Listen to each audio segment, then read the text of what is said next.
Hello and welcome. This is Dawn Del Vecchio. Thank you for joining my YouTube channel. If you find value in this message I am going to share with you, please like and subscribe. Today's transmission is called Humanity's Collective Nervous Breakdown and the Loss of God. I welcome you, sisters and brothers, who wish to share in this message, and I invite you always to take what serves you, what works for you, what resonates, and leave the rest.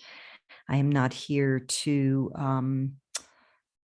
do anything but offer love, insight, and support at this time. And I do feel there are times where calling a spade, if you will, and speaking truth to power and acknowledging where we're at are important in order for us to understand how to set our coordinates for where we want to go. So with that in mind, this is what I have to share with you. The following transmission came through as an inspired download while I did yoga in front of my living room altar early this morning. Appreciating the beauty and intent of my altar, a flash went through my mind that very few Westerners give even a nod to the sacred within their homes, even though most of all the world now shares the same central hearth focal point within their private domains, the great altar of the television set. First, I'd like to make some clarifications. This message may come across in a somewhat dualistic tone, so I want to make a few clarifications as to my meaning and usage of certain terms. For those of you who know my work, you know that my training is in deep centered in feminine spirituality and Christ consciousness, and A Course in Miracles, Eastern traditions as well, that have really revealed and shown to me and allowed me to bring through guidance that aligns us back with the unity, the oneness. So my presentations and my intention are always related to the understanding that we are one in all that is. Unity consciousness, non-dualism. These are some of the terms that are used for that, Christ consciousness.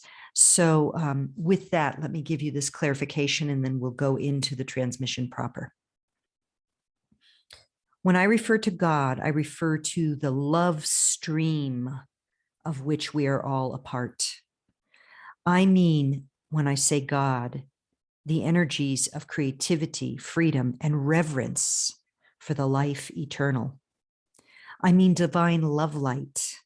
I mean God in the sense of all that is, ever was, and ever shall be, or, as I like to say, the ocean of bliss. What I do not mean by this title, God, is an external dude who has a personality of an ego, or who chooses sides in a war, sports game, or drama here on earth. I am not referring to a being with an ego-based thought system or impulses, such as revenge or punishment. Also, I want to clarify how I use the following terms. When I refer to Satan, evil, the beast, or Wetiko within the context of this transmission, I am not referring to a dude either. Rather, I refer to a frequency of consciousness which runs through consciousness, and it is one of separation, fear, selfishness, and misaligned or lost from that which we would call God. Not really lost, but perceiving itself as lost. As a holographic experience, this universe shows us both collectively and individually what we believe, value, and give our energies to. In this sense, the devil, if you will, for want of a better term, is no more quote unquote real than anything else we are experiencing within this dream of separation. This character of a devil or a demon at the ultimate level of reality, and just like everything else within this reflective realm where we find ourselves, is but an out projection of our own collective sense of guilt and shame for having rejected that which we call God. the love frequency of unity consciousness and life eternal. Now, when I say rejected, I don't mean in your personal persona, ego consciousness at this time. In fact, at this time on the planet, many, many are returning to find that energy, that love light of the divine once again, to rekindle that flame within our hearts. But after long, long, long periods of time and many, many incarnations, those who seek to return to that which we call God are those who have become weary with chasing the dreams of separation. Based in fear, projection, and judgment, the anti-life, anti-Christ impulse of that which we would call the devil or evil or any of those names previously mentioned can possess an individual, groups, or entire societies. Such a possession, as many of us are coming to discover, can result in shocking acts of evil. So those are my clarifications. And now here comes the actual transmission: humanity's collective nervous breakdown and the loss of God. As a human family, we are undergoing a collective break, a dark night of the soul, an evolutionary rite of passage in which few appear to be ready to make the cut. The loss of God is the cause of this problem. Her return to our hearts is the solution. The increased frequencies bombarding us from space are intensifying everything right now, including the buried and denied shadow material within the human psyche. This light pouring in is literally revealing what's been in the shadows. And some of what has been in the shadows is our own deep loss and rejection of God.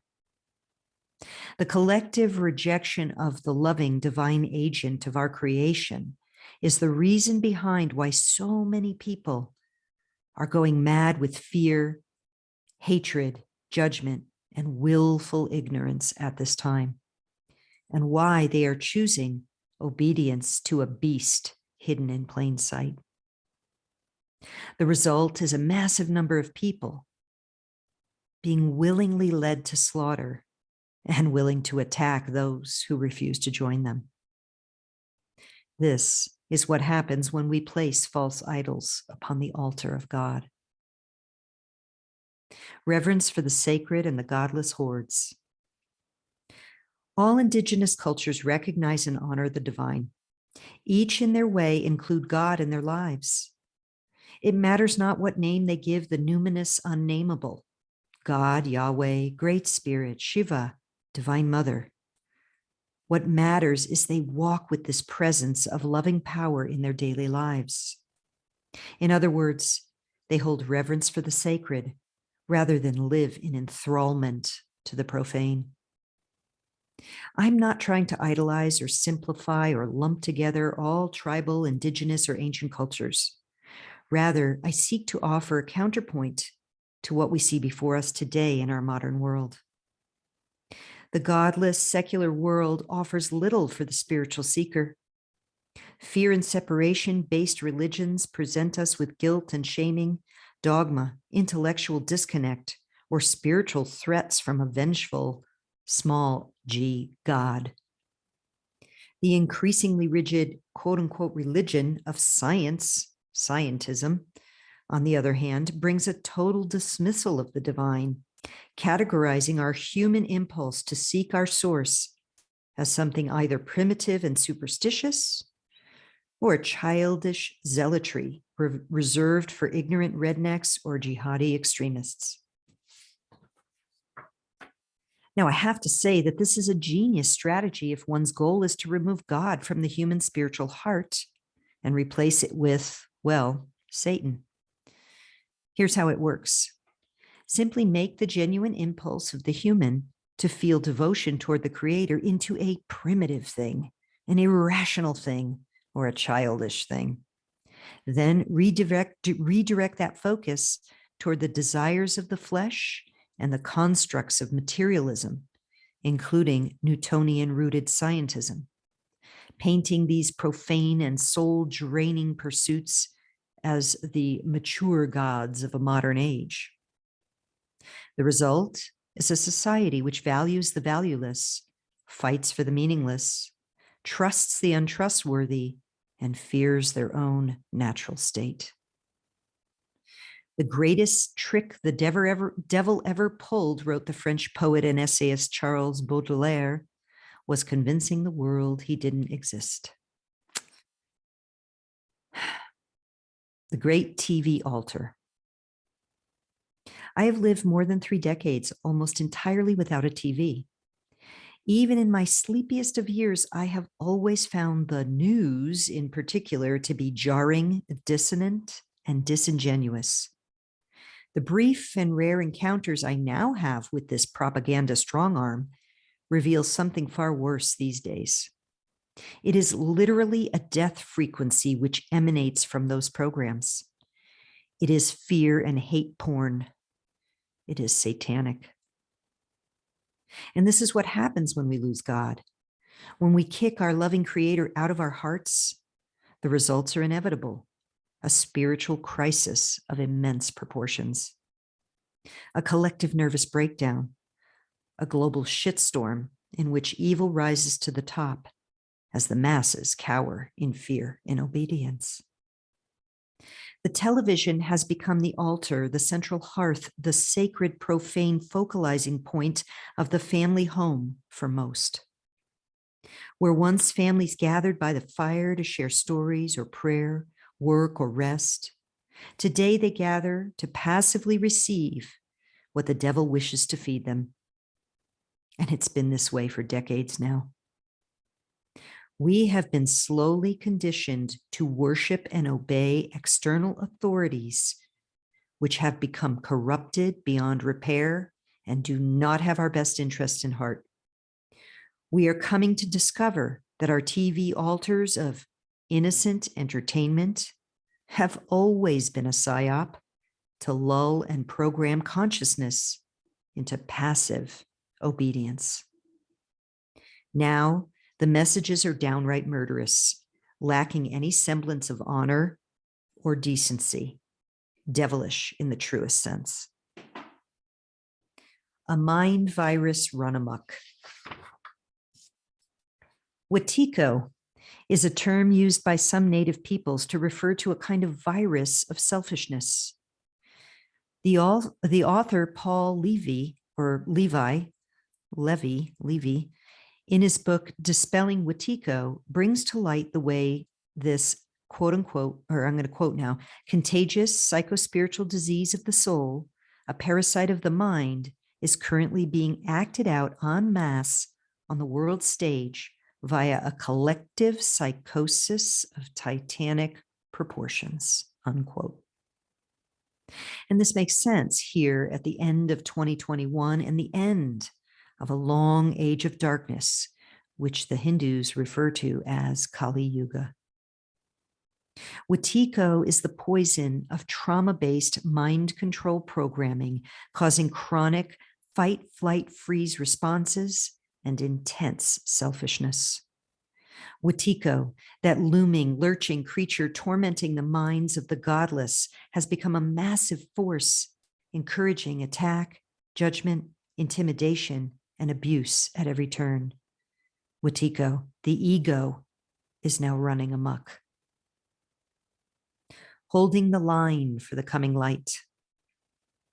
Many of our sisters and brothers of earth have become both petty and cruel in their mind-washed states.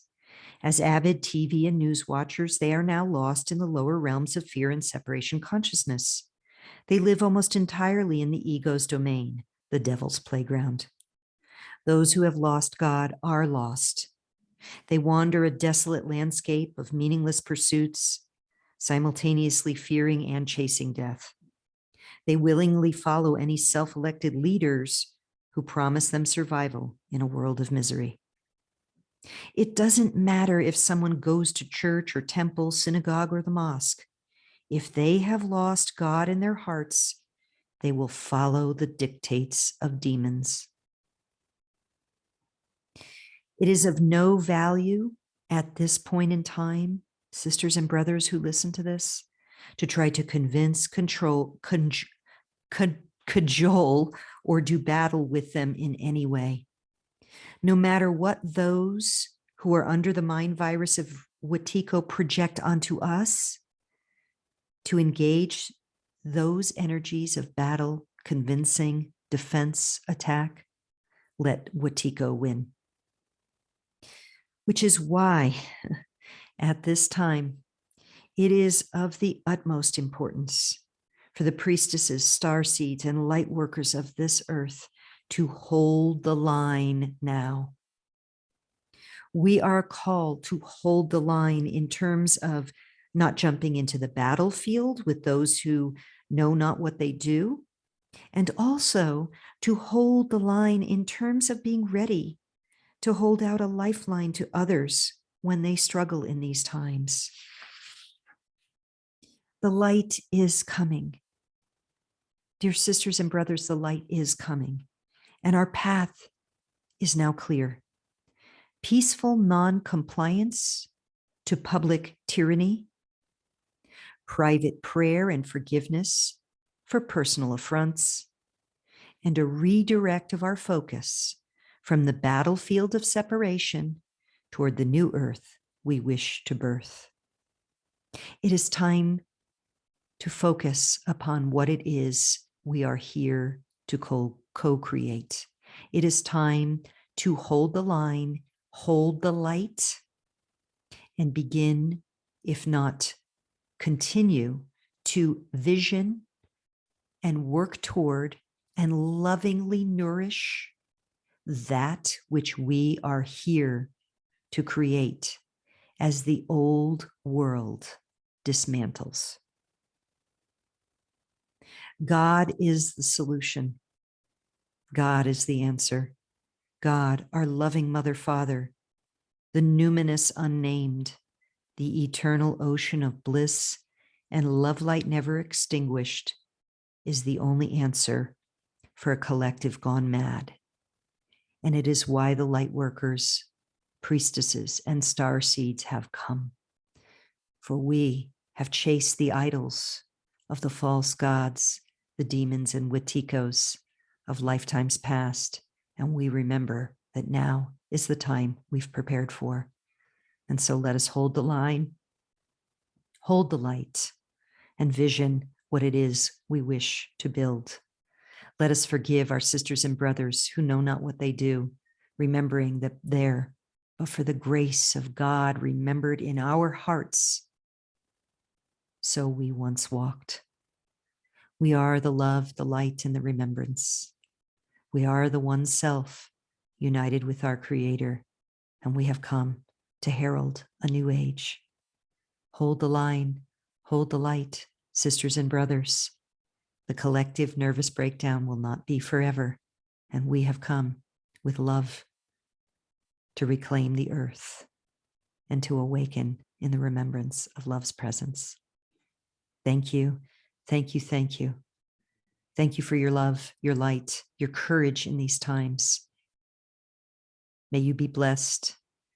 May you feel always the comfort of our loving Mother, Father God, holding you in his embrace, and the alliance of so many sisters and brothers awakening at this time.